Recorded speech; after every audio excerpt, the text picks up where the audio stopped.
Magandang hapon sa inyo lahat. Muli, ito po si Herbert Curia, author, promoter ng The Bible Evangelization. Kakibat ang ating pananalig sa ating banal na Panginoon Diyos, banal na Panginoon Kristo, at gabay ng kaliwanagan ni Banal na Santa Maria, ay ating po binabahagi sa inyo sa linggong ito ang mensahe ng ating banal na Panginoon Diyos. Ang tema ng mensahe ng ating banal na Panginoon Diyos ay irespeto ang simbahan o yung sambahan o ang simbahan o gusaling sambahan at ang ating reliyong Kristiyano, yung simbahan din.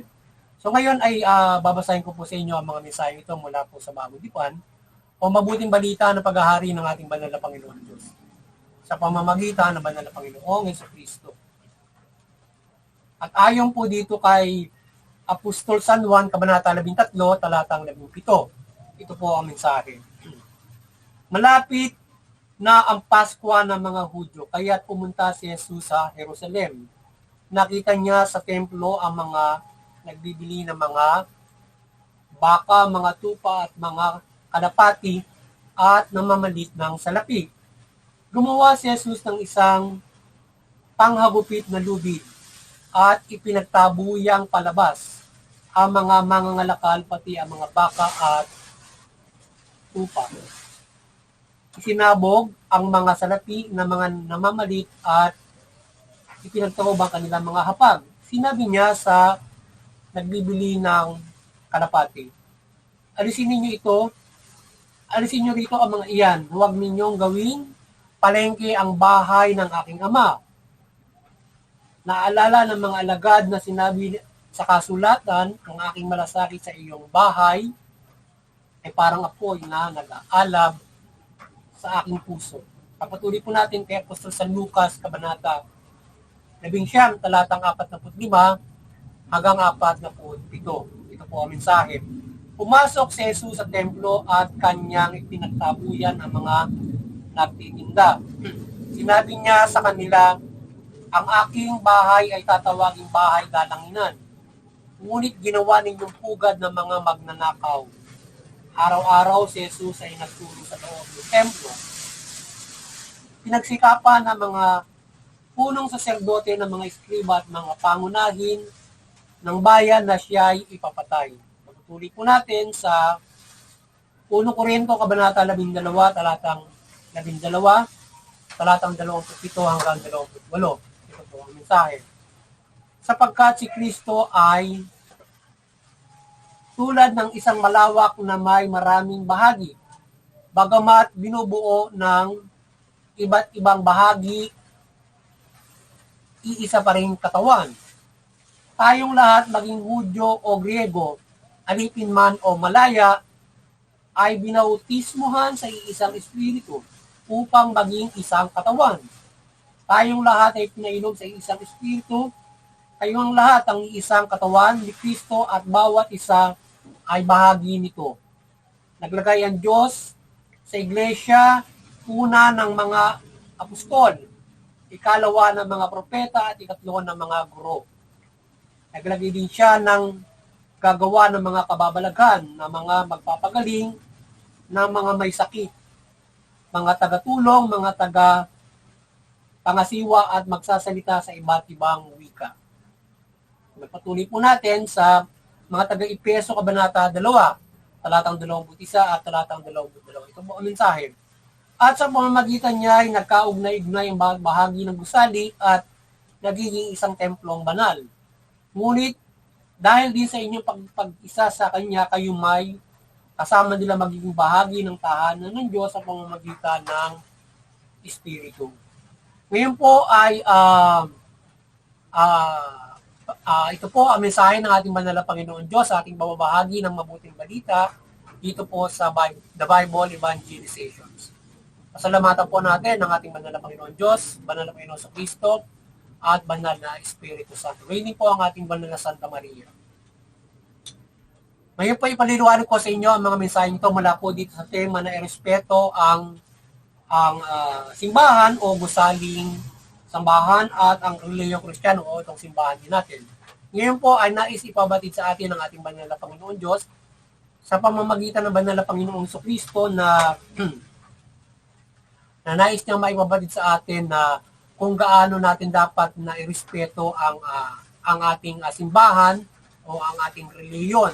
Partikular yung templo na ginagawa nating sambahan, yung gusali o yung simbahang gusali o templo na ginagawa natin sa sapagkat pinapagmamanan ng ating banal na Panginoon Diyos. At syempre ang ating reliyong Kristiyano o ang ating simbahan as is ang ating Panginoon Kristo. At pakikiisa natin sa Kanya o tayo ay iisang templong banal o ang simbahan niya natin, ang Panginoon Kristo at tayong nakikisa sa Kanya na mga nananampalataya. So, irespeto natin ang simbahang, yung ating sambahan o templo at gayon din ang ating simbahan mula sa ating nananampalataya at maging mga iba't ibang mga wala pa sa hindi pa nananampalataya mga Kristiyano at kayo ay manampalataya sa ating Panginoon Diyos at makiisa kayo sa pananalangin at pakikiisa sa pagdiriyo o pananampalataya sa Panginoon Diyos mula dito sa ating templong sambahan at sa ating relihiyon, siyempre ng Kristyanismo para sa ating kaligtasan at pananampalataya sa Panginoon Diyos. Sapagkat kung tayo ay hindi makikiisa sa pananampalataya sa Panginoon Diyos at mula sa Panginoon Kristo, tayo ay hindi magkakaroon ng kaligtasan spiritual. At kung tayo ay kung tayo ay hindi rerespeto sa simbahan at tayo ay kakalaban sa Panginoon Diyos, Panginoon Kristo, hindi papanaigin ng Panginoon Kristo ang kasamaan ng demonyo sa simbahan na kanyang tinayo at ito'y kanyang poprotektahan. Gaya ng kanyang pinakitang pagmamalasakit na doon pa lamang sa templo ay bilang bahay dalanginan ay kanyang minrespeto ito na hindi ito dapat sa langinan. Na mula dyan sa halimbawa, ito gagawin mo na gano'n, kagaya ng gagawin mo itong bahay, gagawin mo palengke, gagawin mo palitan ng salapi, etc. Anumang pagsalaula ng simbahan. Hindi papayagan ng Panginoong Jesucristo yan at kung sino man sasalaula ng simbahan, sasalaula ng relihiyon o sasalaula sa kanya, sa relihiyon kanya itinayo, ay ito ay kanyang poprotektahan at hindi niya papanaikin maski ang mga demonyo o anumang uri ng kasama. Lalo na kung ito ay siya mismong gagawa ng hindi mabuti. Hindi papayagan ng Panginoon Diyos ng Panginoon Kristo yan. Mapapahamak ang sino mang gumagawa ng masama, lalo na particular itong mga bagay nito na kakalabanin mo ang simbahan, kakalabanin mo at babasusin mo. Pagagawa mo ng hindi mabuti, lalo na yung bahay dalanginan. So ngayon ay doon pinakita ng Panginoon Kristo, pinaalis niya yun.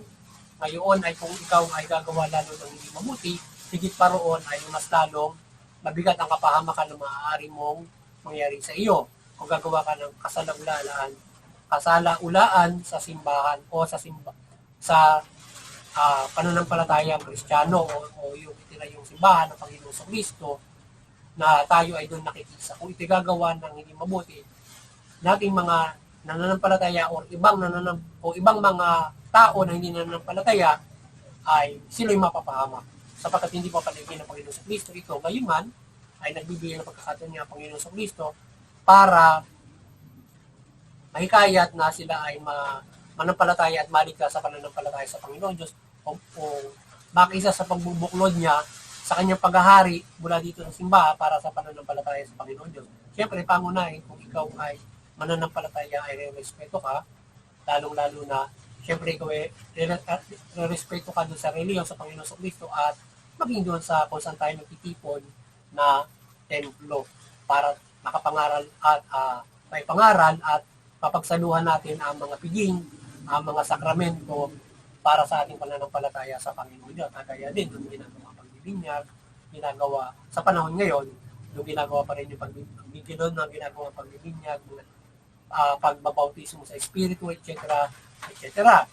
Ay kinakailangan tayo siyempre tayo may respeto. Ngayon, kung yung pagsamba mo ron na nanalangin ka, ikaw ay nag-aaral, ikaw ay nagpupuri sa Diyos, babasusin mo yung pagpupuri, babasusin mo yung simbahan, lalo na kung gigibain mo yun, mapapahamak siyempre yung mga tao na dahil sa yung simbahan na itinyo ng Panginoon Diyos ay hindi lamang siyempre yung templo, kundi yung simbahan ng Panginoon Kristo, hindi hindi niya papayagang gibain mo siya o yung pakikisa natin sa Panginoon sa Kristo at hindi niya papayagan na gibain mo siya at hindi niya papayagan na manaig ang kasamaan sa kanyang ginagawang paghahari o ginagawa niyang pagbubuklod ng mga tao sa pananampalataya sa Panginoon. Kaya tayo makikisa sa kanya, hindi niya pumabayaan sa mga sasalaula sa ating simbahan bilang tahanan ng Diyos, sa ating reliyon, at sa mga taong gumagawa ng reliyon. Particular yun, sasalaulaan yung mismo yung reliyon at yung simbahan. At ibang mga kasamaan ay siyempre ay napapahamak ang mga tao. Kaya nga, nililigtas ng Panginoon sa Kristo. Kung ayaw mo ng kaligtasan, ang bagkos ay kinakalaban mo pa, siyempre mapapahamak ka na sa mga bagay. Sapagkat hindi papayagan ng Panginoon sa Kristo na labanan mo sa lulanin mo ang simbahan. Kaya tayo ay mahikayat sa pananampalataya sa Panginoon sa Kristo, sa Panginoon Diyos mula Panginoon sa Kristo, makisa tayo sa simbahan at hindi ito kalabanin, basisin, at ito ay gumawa ng hindi mabuti sa simbahan o sa Panginoon sa Kristo at sa pananampalataya sa Kanya at maging yung templo na pinapaging banal niya at ng Panginoon Diyos. Kung saan tayo nagdiriwang ng pananampalataya, nagpupuri at nagdadalangin. Ayaw niya na yun ay gagawa ng hindi mabuti. Kaya kung sino man ang gagawa ng hindi mabuti, maaaring sila ay maparusahan, maituwid sa mga gagawa ng ganong klase ng kasama. Particular, siyempre, kung nila practicality yung yung ating gobyerno. Kung gagawa ka ng ganong sa isang property, siyempre, huliin ka, makukulong ka. Lalo na kung iba't ibang masama ang gagawin mo. Diba? Gagawa ka ng iba't ibang kasama. Lalo na kung papatay ka ng tao, iibayin mo yun. Mapapahama ka sa pamamagitan ng aksyon ng gobyerno, di ba? Or else ay ang Diyos mismo ay gagawa ng mga bagay na pagtutubig sa iyo, o maaaring supilin ka kung ikaw ay patuloy na gumagawa ng gano'n sa paglaban mo sa simbahan na ikaw ay gumagawa ng gano'ng klase ng mga bagay na unrespectful at pagtulisa, siyempre. So, kaya may kaya tayo sa pananampalataya sa Panginoon Diyos sa simbahang Katoliko o sa simbahang Kristyanismo at huwag natin siyang kalaban. Ngayon, doon sa mga iba't ibang reliyon naman, ay tayo magkaisa sa perpetuity upang tayo ay hindi maglabanan ng ganon. Siyempre, na tayo ay magkaisa, tayo magunawa sa ating mga reliyon. Lalo na tayo mga Kristiyanong iba't ibang mga reliyon, tayo magkaisa. At hindi tayo nagkakaroon ng hindi pagkakaunawaan na hindi nagdudulot ng kabutihan sa bawat isa, hindi at ayon ng banal na Panginoon Diyos sa mga bagay-bagay na kabutihan. Dito tayo ng reliyon, tayo mayroon pa rin common na pagkakaisahan para hindi tayo magkaroon ng away o makaiba man tayo ng paniniwala or way of paniniwala, but may pagkakaisa pa rin tayo in common at pag-unawaan ng ating mga way na paniniwala para tayo ay hindi nagkakaroon ng tunggalin o hindi magkakaunawaan. Kasi iba namang iba-ibang way, hindi tayo dapat ganoon magtutulig saan para magkaroon ng hindi pagkakaunawaan at pag-aawayan. So, magre-respetuhan tayo sa bawat isa. Yan, tayong mga iba't ibang mga paniniwala. Yan, respeto natin ang bawat isa natin. Halimbawa, paniniwalang ganito, respeto mo, maging ating mga templo ay nagre-respetuhan din tayo sa ating mga templo. Maging hindi na nanampalataya. Yan. Lalo na sa paggabay natin sa pamahalaan, ito yung respeto sa bawat mga templo kung protektahan niya at lalo na sa bawat mga rin under the human rights. Kung gagabayan natin ang mga kapamahalaan whatsoever na paggabay, maigabay natin sa pamahalaan. But definitely human rights yung naka-under dyan. So yun, at doon naman sa iyo, bago kasi makagagabay sa pamilya, pamahalaan, community, buong mundo yung ating mga center of unity. So yun. Ngayon naman ay doon sa CBCP Vatican Church, maliwanagan kayo ni Banal na Santa Maria, patuloy na pagbukulorin niyo sa katungan sa pananampalataya sa Panginoon Diyos, mula Panginoon sa Diyos. Sa ating munting kakayanan, tayo ay patuloy na sa ating munting kakayanan tayo patuloy na nananampalataya, nagabayan tayo ng kaliwanagan ng banal na Panginoon Diyos, banal na Panginoon sa Kristo at banal na Espiritu Santo mula sa banal na Santa Maria, at gabayan tayo ng ibayong kapangyarihan sa ating pagbabahagi ng mabuting balita, at gabayan tayo ng mga iba't ibang mga paghihimula mula sa kaliwanagan, at kay ating mahikayat at mabuklod sa pananampalataya sa Panginoon Diyos, mula sa Panginoon sa Kristo, at lalong-lalo na sa paggabay sa pamahalaan, nagabayan tayo ng kapangyarihan upang magabayan natin ng pamahalaan ng mamahala ng mabutihan, tukunin nila yung kanilang gampanan nila ng mabuti ang kanilang mga tungkulin. Mula sa paggabay ng mabuting balita at tulong na gabay ng kapangyarihan ng Panginoon sa paggabay natin sa pamahalaan. Kaya yung mga pamahalaan, mamahala kayo ng patuloy kayong mamahala ng mabuting matuwid. Sa gabay ng mabuting balita ay patuloy kayong tugunin ng pamahala ng mabuti, karapatang pantao, patas ng justisya, sa gayon makikilabang inyong mamamayan.